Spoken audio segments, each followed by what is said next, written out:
Hello and welcome to Long COVID Physio Podcasts. My name is Darren Brown. I'm a physiotherapist and I am living with long COVID. And today we have our guest, Grace. Grace, will you please introduce yourself? Yes, so my name's Grace Bergson and I am a physio. I work mainly within like a community team. So I go out to a lot of homes for people who can't get out to go to attend physio. And I do a lot of I'll take a bit of everything really. So like take equipment out to people, put care packages in place and things like that. So jack of all trades. But mainly a physio, and I'm also currently living with long COVID. Oh, well, thank you so much for joining us today. It's lovely to have you, and it's lovely to have some Scottish representation. Whereabouts in Scotland are you? I live in Glasgow. Lovely, lovely. Well, yes, so I know that you and I haven't ever met in person. However, we have had the privilege of getting to know each other through our long COVID physio support group, haven't we? So I'm very grateful for you today for coming to join us. And I'm going to apologise in advance for my increasingly heightened quiff that seems to be getting higher and higher every podcast I do because I can't get a haircut. And my beard. My roots are horrendous. Like there's meant to be blonde there somewhere, but there's not. So. I mean, look at us. Like we're just turning into cave people, aren't we? I mean, yeah, that's so true. Lockdowns do not suit our aesthetics. It's fine because you're not seeing anyone, so it doesn't really matter. Well, exactly. Except we're putting ourselves on podcasts, aren't we? Look at us all over YouTube. So, Grace, you mentioned you are living with long COVID as a physio, and so I wonder if you would do us the honour of sharing your story of living with long COVID. Yes. So I was diagnosed with COVID back in October. The way my kind of journey started was I went for my yearly flu jag, and 12 hours later, floored with a fever. Basically, woke up in the middle of the night with a fever and thought, oh, great, okay, well, I don't usually have a reaction to the flu jag, but I know quite a lot of people that have this year. So I was just like, oh, it's just my turn, my turn to have the reaction. So I thought, right, okay, man up. It was a Thursday that I got it, so it was like the Friday morning, and obviously I still had work. So pushed through, got up the next morning, nearly passed out, which was really odd. Just felt everything kind of like drain from me and was like, whoo, I'm either going to pass out or I'm going to throw up, one of the two. Pushed through. You're like, I can crawl to my laptop and and place myself in front of it with a cup of tea and I'll be fine. So sat there looking like utter shit, basically. Pale, clammy, feeling nauseous, a wee to pass out, but sat there on my team meeting and was like, yeah, not feeling too great, but don't worry, I'm just gonna phone my patients and I'll cancel them myself. Don't get admin to do anything. It's a Friday. Shit always hits the fan on a Friday. I'll do what I can to help out, but I'm not leaving my house today, basically. And they were like, yeah, no, of course, like whatever, like as long as you feel okay. And I was like, yeah, it's just this flu jag. I'll be fine tomorrow, basically.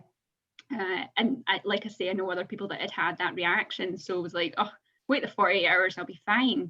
But 72 hours later, I still felt rubbish. And I think it was the Monday I woke up and was like, oh my God, like now I've got another fever, another temperature that's new because it kind of settled. I had this pathetic cough, and I mean like I think it was even as strong as that. It was just pathetic, basically. And I had like productive green phlegm. So didn't have anything else kind of symptom wise, like still had my sense of taste and smell. I just felt really nauseous all the time, so wasn't really eating. And I thought, oh, right, I'm gonna have to do it. I'm gonna have to book this test. Went for that on day 5 of my symptoms. That's your COVID test, right? Yeah, sorry, COVID test, yeah. And I was so shocked when it came back positive. Mm. I thought, what? Like, this is mental. Just didn't expect it at all. So that was a total shock for me. And I thought, you're kidding. Luckily, I hadn't been in like track and trace. The only people they had to contact was my partner to say, you must self-isolate for 14 days. Because I was like, I followed all of the rules and I've not been in contact with anybody and I've not done anything because you can't do anything. Yeah. Yeah. So anyway, so that kind of like entire week was basically spent lying in bed or on the couch, kind of like crawl from the bed to the couch, sleep. I was hot, I had headaches, I had back pain, I had neck pain, I still felt nauseous, I had a cracking headache, and that just kind of lingered. And you felt like you were sleeping just like all the time. And even if you were like on the phone, I was like falling asleep, or if I was like trying to eat something, you'd actually like, I totally understand like the whole choking hazard now with food when you're when you're so tired and you're trying to eat something and you're just like, Yeah. zonk out. It's unreal. So anyway, so basically it got to a point where it was like I started to feel, so I'm referring to my notes by the way, I made notes. That's okay. Because it's a good way for me to remember this stuff, because I'm like, it feels like a distant memory, almost kind of like a dream. Did it happen? Who knows? It sounds like a whirlwind. It was. So basically I got to a point where I was sleeping for like 12 hours a night, sleeping brilliantly. But then I was getting up and I was like, right, okay, so we need to get back on track here. We need to try and do little things like I'll put the washing on, or I'll try and wash the dishes, or like try and do little things around about the house. It doesn't usually affect me in any way whatsoever. And what I found was I was like, get up in the morning, have a shower, wash my hair, back to bed for 2 hours. I was like, what is this? Yeah. Or like, okay, I'm going to not have a shower this morning, but I'm going to try and like wash the dishes and put the washing machine on, and boom, back in bed. And you're like, oh, this is so frustrating. So I find that really difficult in terms of you're trying to do a little bit and then you're getting knocked so far back. It's not as though it's like a step forward, one step back. It was like one step forward, 10 steps back. Mm-hmm. And you were just, I was like, right, surely this is something that's going to get better every single day. So I would try and do something every single day, and it just gets to a point where you're like, boom, floored for 3 days. Or I just couldn't understand. I was like, this is not like, everyone's going, be kind to yourself. And I was like, no, I need to get back off my arse, and I need to get stronger, and I need to get better. But as like my boss had pointed out to me, she was like, Grace, you're trying to make antibodies like against the flu vaccine. You're trying to make antibodies against COVID. You have lost a shit ton of weight because obviously I didn't really eat for the first like 10 days or so. Mm-hmm. Well, I did, but it was having to be put in front of me, and I was only eating what I could. Like, it was really difficult because when you feel sick, you don't want to eat anything. No. I lost a lot of weight as well. So I was like, I have no reserve whatsoever. Mm. And it wasn't till even when I was like allowed to go out after the 10 days, I was like, I don't want to. Like, I don't feel able to.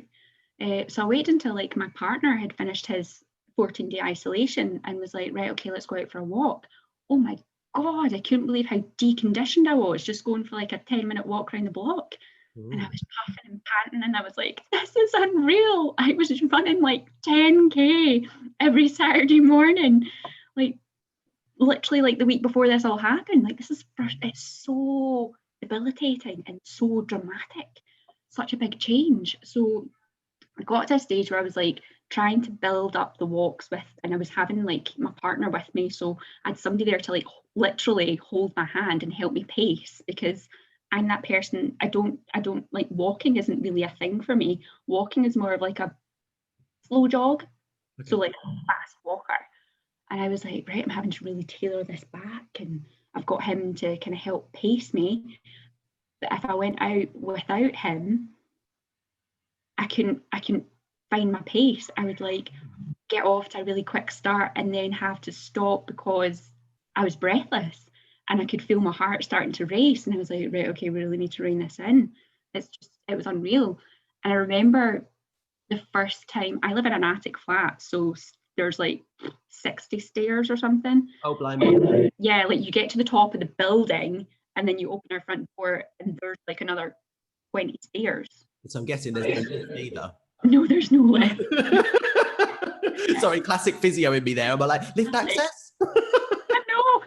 I'm like, no, there's no stairs, unfortunately. So yeah, it was just the first time. I remember the first time, like I went down the stairs. Oh my God, my legs would be like trembling, and I was like, God, my quad control's like totally gone.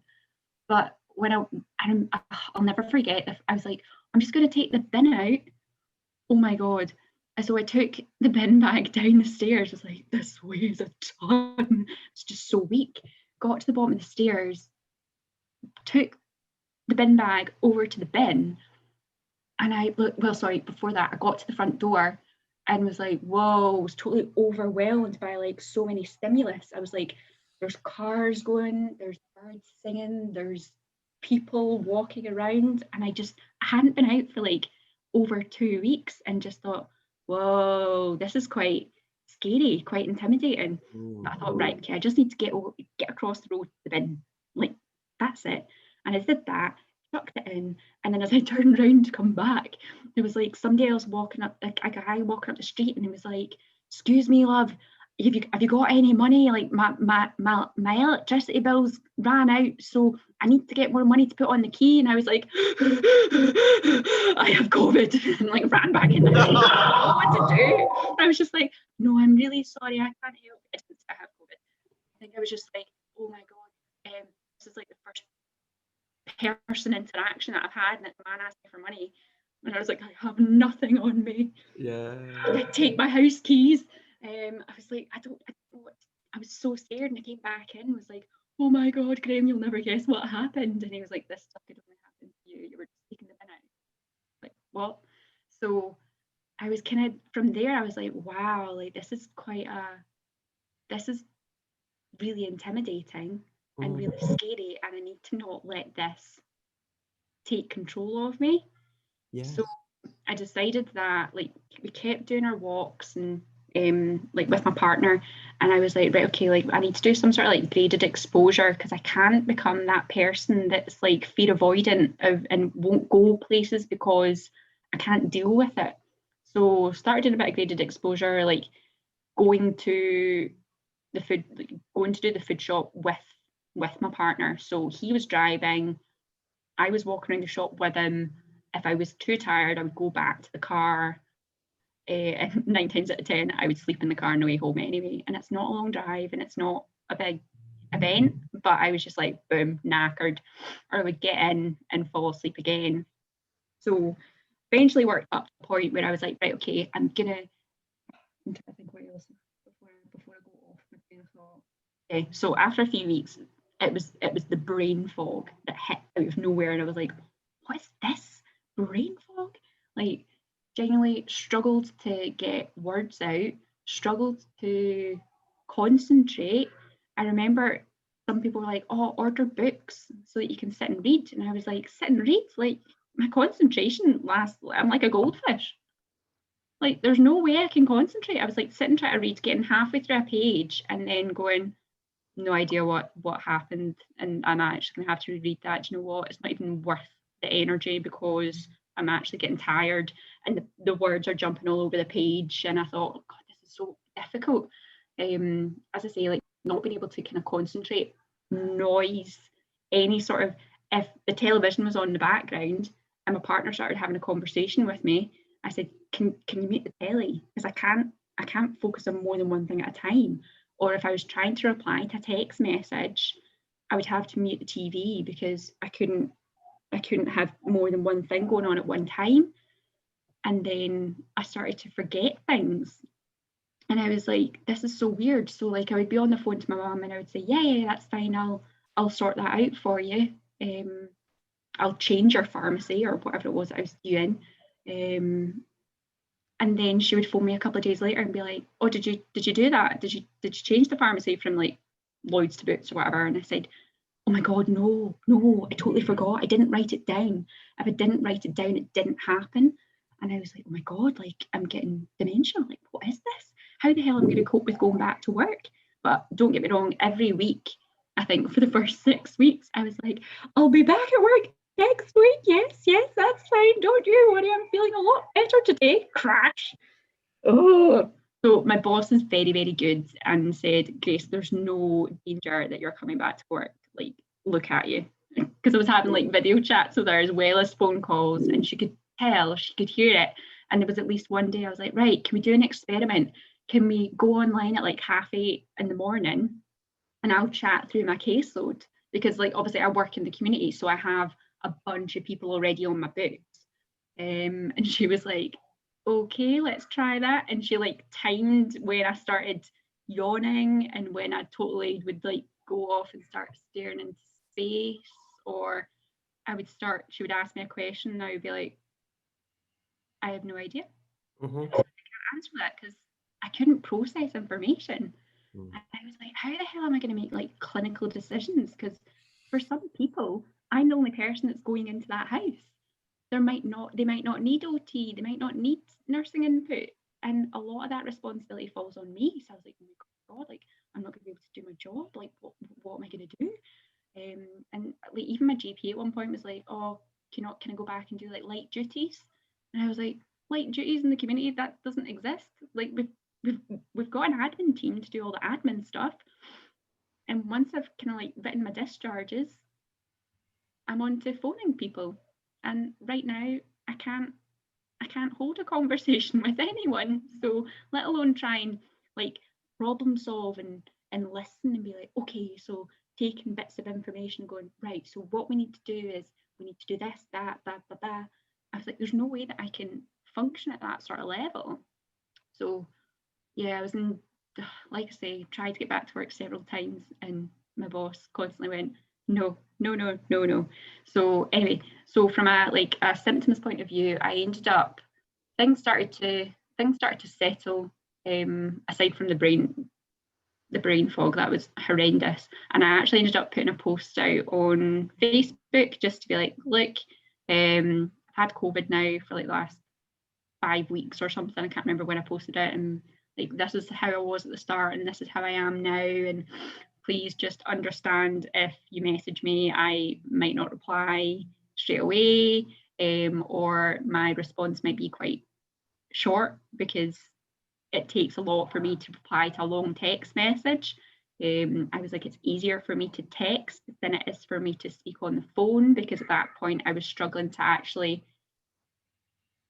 put sentences together and not get upset and frustrated at myself. Mm-hmm. And a friend who is a speech and language therapist actually reached out to me and said, your word finding difficulties and kind of like word association stuff sounds like it's definitely in relation to your fatigue, as opposed to like you're getting dementia kind of thing. I was like, oh, that's really reassuring. That's very reassuring, isn't it, when someone says that? Losing my mind. Wonderful. Just realised my battery is low on my laptop. Like, oh yeah, go on, you plug yourself in.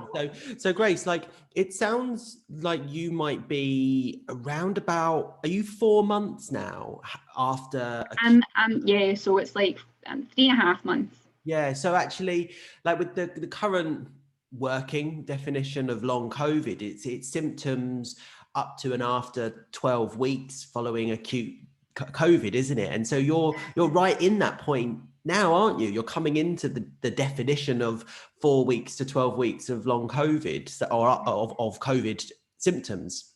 How are things? Well, I mean, I was gonna say, I genuinely thought, like, when I got to like week 10, 11, I was like, oh, things are starting to get better. This is brilliant. Okay. And then no, boom, crash. I ended up doing way too much because at that kind of like 10, 11 week stage was just probably in the run up to Christmas. Yeah. So then I obviously tried to pace, yada, yada, yada, and then ended up totally post-exertion malaise, crash, and I'm only now starting to recover from Christmas. Really? Yeah, literally just Monday there, I was like, woke up, thought, oh, I actually feel quite awake. Oh, this is really good. And obviously tried to do too much and ended up taken 2 naps on Monday afternoon. But aside from that, I've been like awake in the morning, which is lovely. And this is the 3rd day.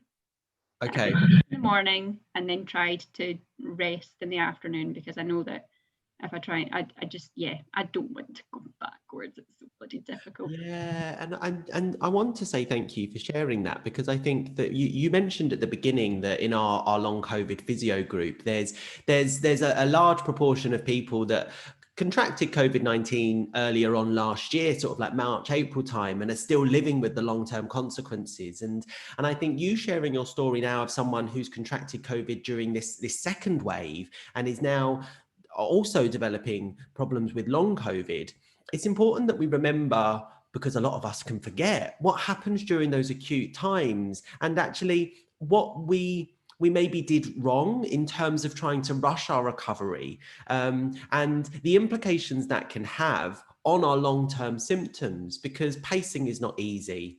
Also, not recognizing or accepting our symptoms as they are is not easy. So I really want to thank you for personally, for me, for highlighting the implications of the acute episode and how we manage that into what happens for the long-term consequences as well. Because what you described there just felt so familiar. The brain fog, the overwhelming fatigue, the neuro-linguistic processing challenges. My God, that was, I went through all of that, and not an easy journey. Oh God, no. To be honest, see that point where I started to get recall back. I remember I was going out for a walk with a friend, and I got down to the bottom of my first set of stairs, thank God. I think if I was all the way at the front door, I would have just been like, sack it, I'm leaving it, because it was her Christmas card. And I got to the bottom of like my stairs and was like, oh, I forgot her Christmas card. And I ran back up and was like, oh, Graham, I actually remembered something that I forgot. And he was like, okay, like you forgot the Christmas, you forgot the Christmas card, big deal. And I was like, no, this is recall, this is huge. I was so happy. And I got downstairs and was like, I forgot your Christmas card. She was like, it's in your hand. I was like, but I remembered that I forgot it. And she was like, okay. I was like, no, this is like a huge deal for me. But I was buzzing, absolutely buzzing. I know it sounds so sad, but I was just like, it doesn't sound not sad. going demented. Not at all, because I know I've shared this in other podcasts, but I think my lowest point of brain fog was when my mum and dad tried to take me to a restaurant to get me out of the house for the first time during my crash in September. So we weren't in lockdown at that point. And by the time I got to the restaurant, my brain fog had become so intense. You mentioned multi-sensory stimuli impacting you. I couldn't read the menu in the restaurant, and I just started bawling my eyes out and crying. And my mum and dad were so confused, like, what do you mean you can't read? I'm like, I can't see it. I can't read it. And that brain fog is real. So what you described there as that victory, the victories are real, because you feel like you're able to spot the signs of improvement, and they may be small to us or to other people even, but they're huge to us, because that fear of what is going on with me is so real. Definitely. Well, I mean, the first time I drove, oh my God, that was like an out of body experience is how I describe that, because I'm like, I've no idea how I got from A to B. I've like the fact that I had to try and obviously I live in Glasgow, it's a city, it's busy. I was like, wow, there's traffic lights, there's cars, there's people, there's squirrels, you're just like, this is unbelievable. I feel like I was literally just like watching myself driving and being like, good luck. Hope you get home. Yeah. Thought, wow, like, and I came in and Graham was like, you're not driving again. Okay, no, I think that's fair. That sounds nice and safe, yes. Actually, totally wiped out afterwards. You're just like, and boom, crash, sleep for 2 hours. I remember the first time that I tried to do a food shop on my own. Oh, wow. I had to drive there, walk around Lidl, and then drive home. I slept for 2 hours afterwards. I was like, okay, that was maybe a wee bit too much. But even just like being in the shop. So one thing that my partner was like, okay, if you're going to go to the shop on your own, let's make a list so that you've got something to refer to and it'll just help you in terms of getting around the shop. And I was like, okay, cool, yeah, that's a great idea. So did that, got so far around, and then I remember just like switching off and like staring into space and was like, oh God, I'm on my own. Right, okay, so you need to focus, bring yourself back, come on. What have you got? You've got 2 things left on the list. Like, do you really need them, or can you just get out of here now? And then obviously there's like queues for the checkout, but I was just like, right, I need to get through this. I need to get through this. Like, I need to get home. I just need to get home. And it's that vulnerability of being like, I'm in here. I'm on my own. I'm starting to fade. I need to just get out and get home as quickly as possible before I can't. So that's happened to me a couple of times now, because obviously you think, right, okay, that was way too much. I totally overdid it. But then at the same time, you then want to do that whole trial and error again, maybe like 2 or 3 weeks down the line, and you're like, nope, still too much, never mind. Again, that kind of graded exposure, but you're like, ooh. Yeah, do you know what? You said something there that has really, really stuck with me, which is I'm starting to fade. Like, I haven't been able to verbalize what happens when the brain fog gets too much, but that's it. That I'm going to nick that. Thank you. Like, because that's it. Welcome, have it. You do just start to fade. It's almost like you've reached saturation point and it's like, yeah, gone. Yeah, switch. It's like a switch. It just goes. Like, I remember we went out to buy our Christmas tree, and I was so excited, obviously, about getting the Christmas tree on the 1st of December, because I'm not usually allowed it that early. So when we went out, picked it, and then I remember just like getting in the car. In fact, yeah, getting in the car, and I slept the whole way home. And I was like, well, that was like, we didn't even do anything. We drove to where the Christmas trees were, picked one, and then that was it. And I was like, boom. And I just said to Graham, I was like, it's hit me. And he knows now, like, see, if we go anywhere and I say that's just hit me, he's like, right, okay, let's just get home. Because even if I walk too far, I remember we did that one day, we'd walked too far, and I was like, oh my God, it's just hit. Like, I just need to lie down. And we just change our route and go most direct. I like that language that you sound like you've developed with your partner, of concise communication of, I can't carry on, it's hit me. And actually having that relationship where you've got that level of communication that can be very easy to verbalize, like, it's hit me, the message is loud and clear. Like, wow, that's important. Like, because I know that I don't think I had words like that. I just cried. Yeah, been there as well, where I'm just like bursting to like, yeah, I went through a phase at one point, I think probably within the first 6-7 weeks. It was probably the end kind of section of that, where I was like, okay, in fact, put it into context. I remember after like the first couple of weeks, I felt like I had to justify why I was off work. So I felt like I almost had to, I would like text my boss like twice weekly updates to tell her exactly what I was doing. And I was like, oh, I'm going to try some cognitive work today and try and read something, or I'm going to listen to a podcast. And then I started writing it down. I started to do like an activity diary and take photos. And I was like, oh my God, like I've done, on reflection, done way too much. But I just felt like I had to be like, look, I'm not just lying in my bed, I'm actually physically trying to do stuff.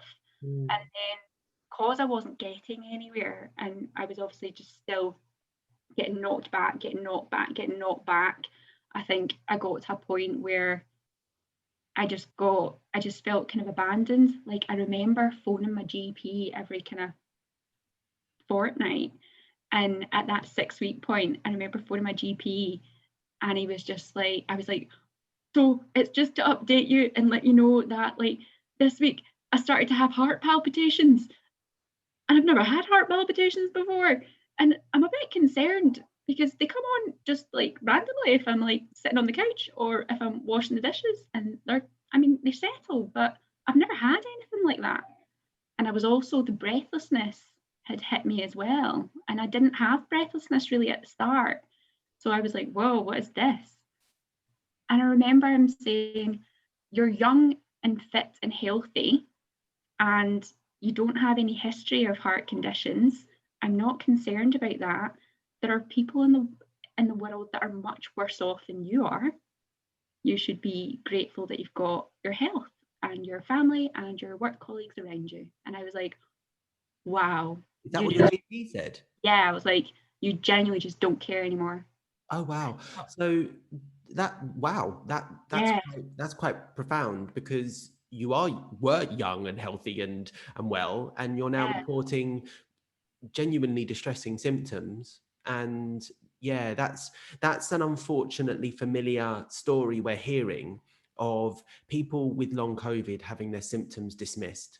Yeah, I mean, like my GP had been great up until that point, and then I felt like you're either having a bad day and taking it out on me, or you're just generally fed up of listening to either myself or anyone else that's got long COVID phoning up being like, this is now happening, should I be worried? You're like, no, you'll be fine, just get on with it. Literally, it was like, you just need to write it out. There are people that are worse off than you are. And I was like, okay, well, that is very true, because people in the world are much worse off than me. So, okay, maybe I just need to man up and get on with it. But the week after that, so obviously I felt quite abandoned and was like, well, I don't really know where to go now. I remember actually phoning my boss after that conversation, because I was always phoning my boss after I'd spoken with my GP to say, this is the update, this is the chat. And I remember my boss being so shocked, and she was so helpful. She was like, right, so you're struggling to get to sleep now. So why don't you download the Calm app and have a listen to some of that, and try doing some mindfulness, and have a look at this website, because she was constantly like looking into it. And she was actually the first person that said, Grace, I think this sounds like you've got long COVID. And I was like, what the hell is long COVID? And I was like, all right, okay. Look into that. And I was like, yeah, you're right. So it's my boss that kind of like looked into all that and did a bit of digging. And she was like, so I think that's why she's been like, oh, it's okay. Like I'm kind of following what it is, and that's what you've got. So just don't stress about work. Don't think about work. Don't worry about any of that. Just focus on yourself. But he was like, I tried to basically like self-manage, and everyone's going, you need to pace. And I was like, I know, I'm trying to bloody pace. Got to a point where I was like either nipping people's heads or I was bursting into tears. Like, I remember bumping into one of my neighbours, and she said to me, oh, how are you? How are you feeling? And I couldn't get the words out in the right order, and I burst into tears.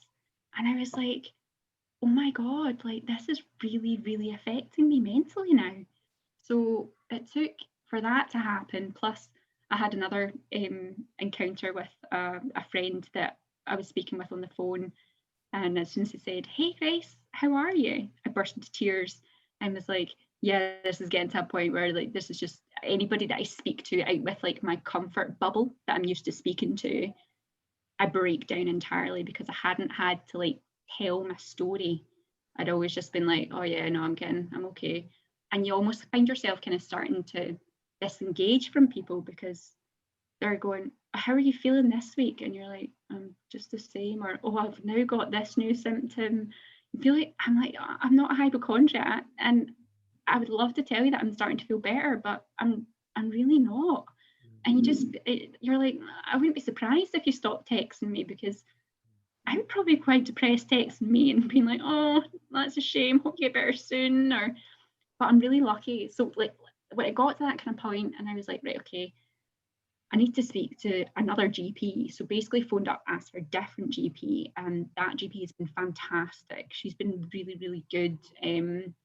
She actually started me on some medication, which has really helped. We've changed it as well, because I had a bad reaction to the first one. And she was like, oh, don't worry, we should try something different. And she's been really good in terms of saying, you're not alone. Like, I have other people in my books who are describing the same things as you are. And I think the last time I spoke to her, which would have been a couple of weeks ago, I mentioned the spoon theory stuff to her. And she was like, what is this? I feel like every time I talk, I'm like, oh, so I found this out. And she's like, okay, let me write that down so I can pass it on to other people. So she's finding that really useful because she knows that I'm like, oh, I'm in a support group that's got physios. I'm not alone in the world. And she's like, oh, that's brilliant. So yeah, I just think like she's been fantastic. She's been very supportive, as has my boss and a lot of my work colleagues. But like I say, I've kind of got to a stage now where I was like, I can't let this get on top of me. So everyone that's been saying, you need to be kind to yourself, I'm like, okay, I give in. I've accepted that I can't do what I used to do, which was teaching Pilates and teaching pole fitness and running and being a physio and doing HIIT classes. And honestly, like, I think that's my boss kind of made me see. She said, you have to say to your GP, because they don't know you, because I'm never at the GP. She said, they don't know you. You need to tell them what you were like before. And I was like, yeah, that's a good point, actually, because I'm phoning up and saying this is what's happening. But usually, like, I'm that person that I don't sit down. My work colleagues refer to me as like a Duracell bunny, because I'm non-stop. I'm constantly overworking. Yeah. I struggle to go from 5 days to 4 days and not have a full-time caseload. So going from like being non-stop, like getting up at 7 o'clock in the morning and not sitting down until like 11 o'clock at night and going to my bed, to now not being able to do much exercise, I've had to really focus and get into like a routine. I've actually touched base with, I know like I'm not part of like a long COVID clinic or anything like that, but I've kind of utilised like my work colleagues. So I've done a lot of pacing, fatigue management and stuff with like OTs, which is brilliant, because one of the big things I was doing was, I was making an activity diary and writing down everything I was doing, but didn't mean anything. It was probably more energy to sit and do all the writing and draw it out. So then I started colouring it in terms of like, red means that I'm totally done in and I can't do anything else. Like orange means like, I started to fade, but I was okay. And green didn't affect me at all. I was okay. And then when I started looking at like my rainbow colours, I was like, oh my God, that was a horrendous red week. Yeah. Oh, like that's quite a lot of greens. And then I was like, actually, do you know what? There's quite a lot in there. Like, it's not until you start comparing it once you've done it for a few weeks. Because I'm a really visual person. So I was like, oh, I'm actually getting something from this now. And it actually forced me to buy like a family diary, so that when you've got the columns for everybody else, it's already there. Yeah. So I was like, oh, now I don't need to sit with my pens and my rulers and draw everything out and colour it all in. So I was like, I've had to really like adapt what I'm doing. I remember the first time that I had to turn down meeting up with like a friend for a walk. Oh my God, I cried my eyes out. I'd got up in the morning. This was literally just like 2 weeks ago. Or was it last week? Oh God, I have no idea. I'll merge this into one. I think it was a couple of weeks ago. Because it was when I was like really, really tired, and I thought, right, okay, I'm starting to get better. And I remember texting her that morning and saying, we're good for a walk. Day is a good day. And I went for a shower, washed my hair, came back out and was falling asleep at the table. And I was like, I can't do this. I was like, I texted and said, I'm so sorry, I'm gonna have to cancel. And she was like, it's okay, like don't worry about it. We'll go for a nap, and next time don't bother having a shower before we meet up. I'm happy if you smell. And I was like, okay. But just, that way I was like, I can't believe how I'm not the person. I don't think I've ever cancelled on anything in my life. No, it's not in my vocabulary. And probably anybody that knows me knows, oh, if we ask Grace to do it, she'll more than likely say yes. So sometimes I'm like, I'm going to avoid that question. But yes, I find it really difficult because I'm so used to like, I'm such a giver. Like I constantly do things because I want to help people. Even, I kid you not, like I usually teach Pilates. I've been doing it on Zoom. And I remember like I felt I had to text, like message my clients and be like, don't worry, I'll try and do a video next week. And I remember doing, I think it was a 20-minute or 30-minute video recording. And then I sent the recording out and then I couldn't move for 2 days.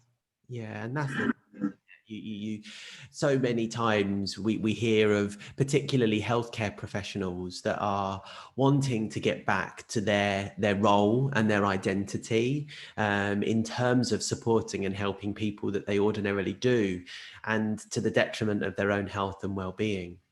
You mentioned a couple of things there that I just wanted to highlight. So the first was the multi-dimensional, episodic and unpredictable nature of living with long COVID, in the sense of sometimes symptoms and impairments can come after acute COVID-19. And we're seeing this more and more reported, aren't we? And how important it is for people to be able to recognize that these things that do emerge can be related to long COVID. And I think this is why it's becoming increasingly more urgent that people living with long COVID are appropriately assessed, and therefore identifying what is and what isn't related to long COVID, because there are obviously signs and symptoms that could be due to other health conditions as well. And so it is incredibly important. But it sounds like you've been really, really fortunate with the ability to change GP, colleagues, and also your boss. Like that, what you described there of the activity monitoring with color coding sounded so successful.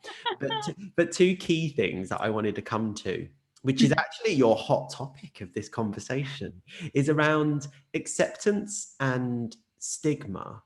And you mentioned a couple of times the challenges you've had coming to that point of acceptance and potentially stigma that you've experienced. Yeah, no, definitely. I mean, everybody that's like, I remember at the very start, people were like, oh, but you're young, fit and healthy. Like you're the healthiest person I know, was always what gets said to me. You're the healthiest person I know. You'll be fine. You'll bounce back from this. And I remember thinking, yeah, no, like totally agree. I, of all people, had said like, yeah, no doubt. I imagine like I'm high risk in terms of I'm going in and out of lots of different houses. I'm exposing myself to COVID pretty much. So I can't, but I never thought in a million years if I got it, it would do this to me. Like I know people that have had it and gone back to work after like the 10 days or the 2 weeks. And I was like, that'll be me, definitely. But it's not. And I remember I ended up speaking to a counsellor at one point, and she said, you keep mentioning that you've been off work for so long. Like you've only been off for like, at the time it was like, she said, you've only been off for 3 months. That's not a long period of time. And I was like, but it is to me. Like I've only ever been off work for 2 weeks. I am like, this is not normal. I'm a total worker bee. I love my job. It's part of me. It's who I am. It's why I do what I do, because I want to help people. And I do that in so many different aspects of my life. I can honestly say I probably didn't actually take any time for me before COVID. And now it's kind of really making me think and go, right, okay, I need to plan and prioritize. What do I need to do today? What do I need to give up? What, like, I'm much, much better at that. And my mum's also got used to have to phone my parents every single day. And I mean, they're both shielding. And like my dad was in hospital in May last year. So I ended up having to go and live with my mum to look after her. And then when my dad came out, I had to look after him as well. So fortunately at the time I was able to work from home. So that was brilliant. But now I still need to look after them. So like I'd be feeling crap and be like, right, mum, let's do the online Tesco food shop.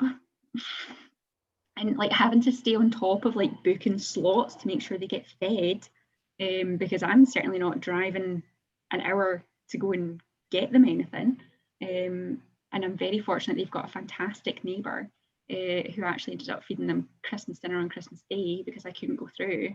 Yeah. So, do you know, like, honestly, I was like, it's so much. And I mean, when I'm doing the Tesco online food shop, it is a mission because there's a story for every single bloody item that is going into that basket. And I'm like, Mum, give it a break. Just tell me that you want cheese. Leave it at that. I'm like, I'll put it in the basket.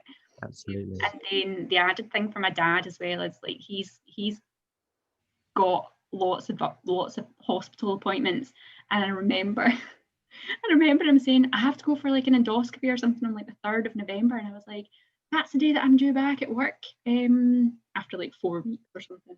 I was like, I can't take you, but in fact, you know what, I'll just take an annual leave day and I'll come and take you through. And I mean, that's like probably a 3-hour round trip for me from here to get him to go there to come back and da da da. And I was like, no danger. So the week before, I was like, actually, I admit defeat, I'll phone patient transport for you.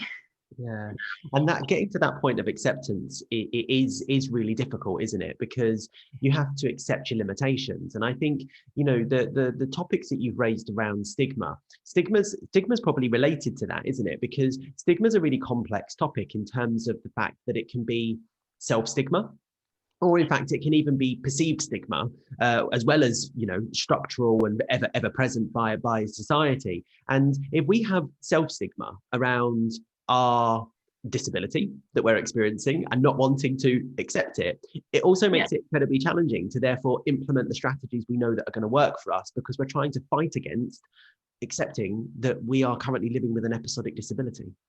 Yeah, no, definitely. I was going to say something there, but I've totally lost my train of thought.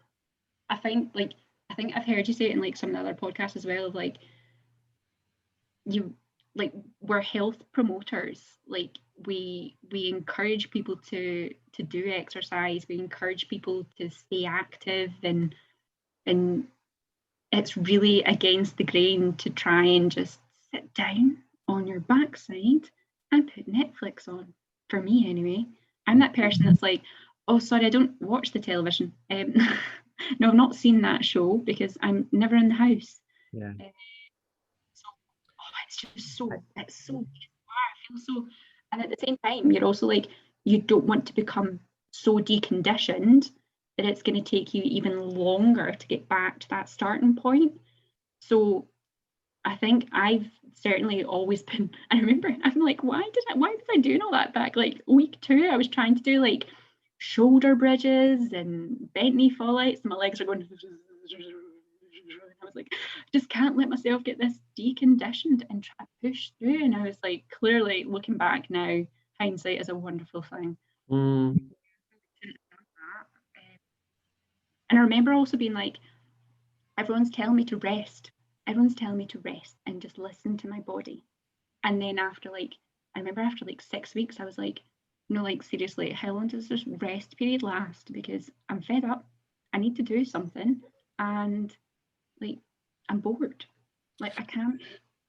And that's where as physios, our training, our core beliefs, the entire mantra of movement is health, then makes this so difficult, because we almost feel that we're going against our own core beliefs by resting.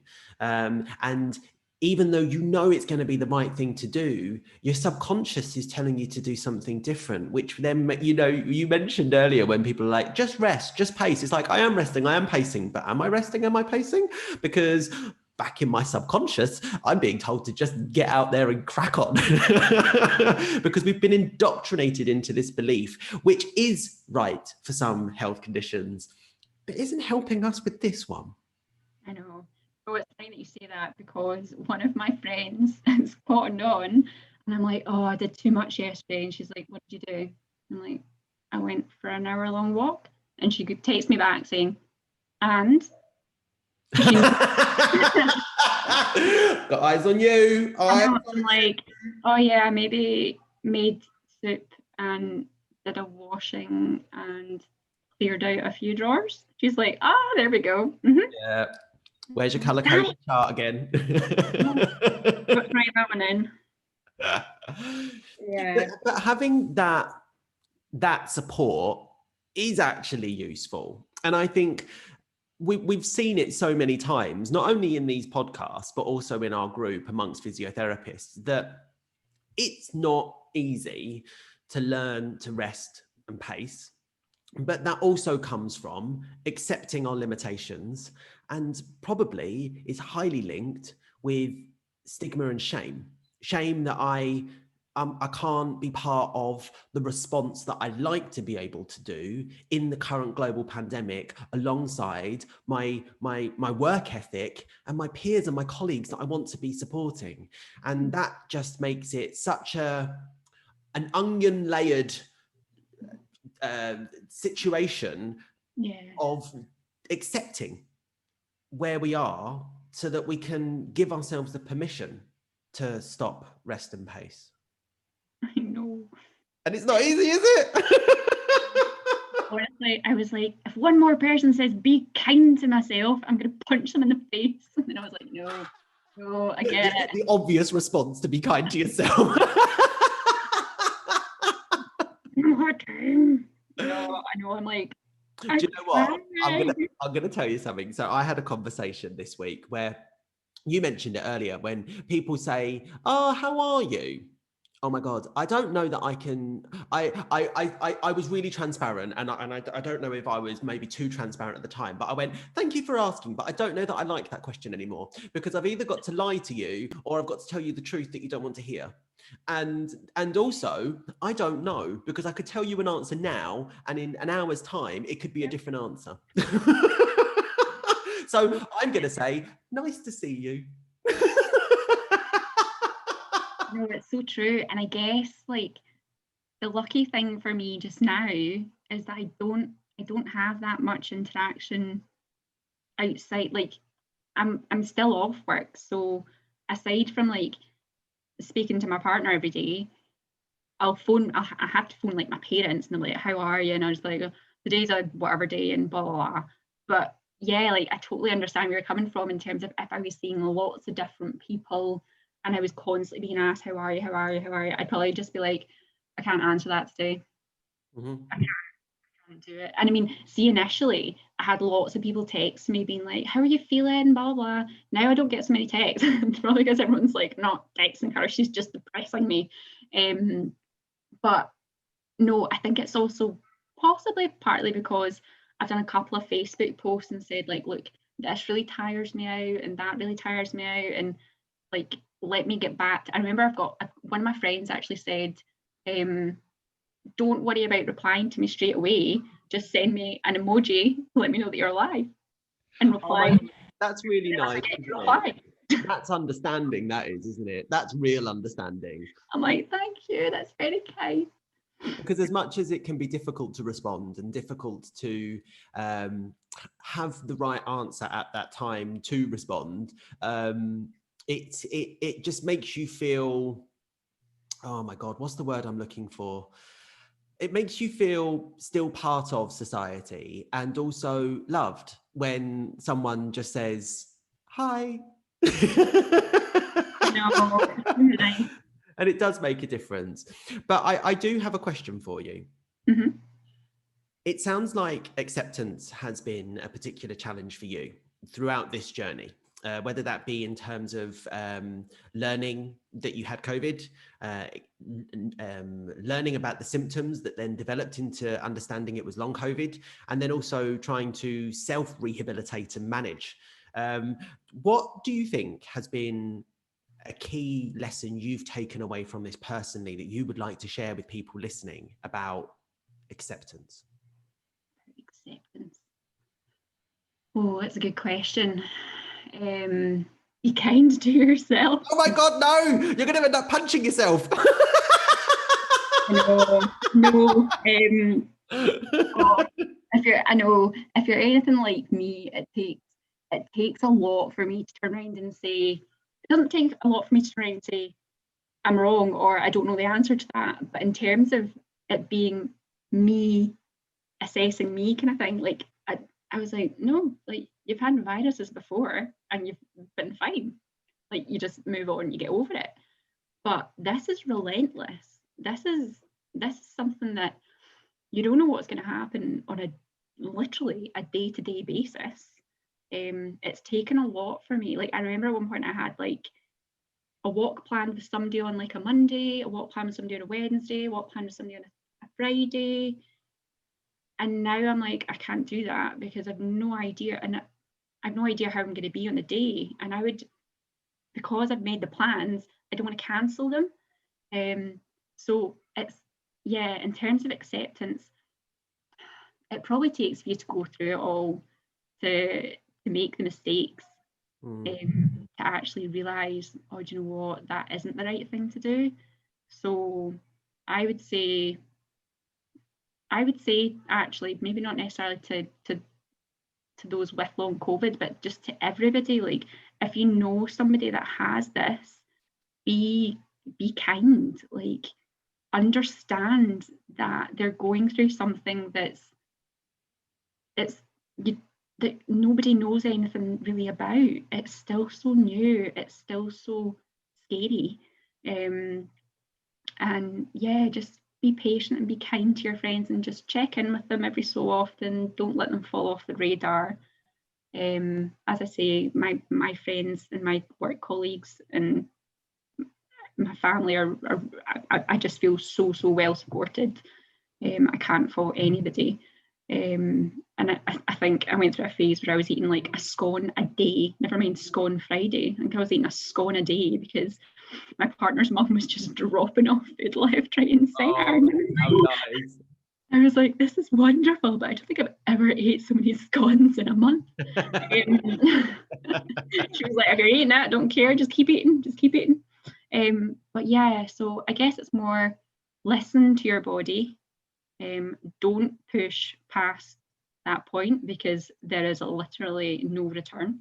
You will suffer for it. Yeah, I think that's probably. So learning to differentiate between the appropriateness of push versus pace. Yeah. And be kind to ourselves and others, even though we find, as we've discussed, that sometimes that can be very frustrating. But yeah, kindness goes a long way, doesn't it? Kindness really does. And kindness comes in many different shapes and sizes. And sometimes that can be a little emoji. Sometimes that can be a rogue, hey, how you doing? And sometimes it can just be a smile or a wink, but it goes a long way. And so, Grace, I wanted to say thank you so much for not only sharing your story with us today, but also your experiences, your ability to be vulnerable. And hopefully, I know that I've learned a lot from this conversation. Certainly, the thing I'm taking away is that use of the phrase, I'm starting to fade. Yeah. That's really stuck with me. So thank you for that. And I hope that people that are listening to this can also learn an awful lot from your experiences. So thank you very, very much. You're very welcome. I'm actually now starting to fade. Oh, well, about time we stopped then, hey? So I'll stop the recording. So thank you, Grace.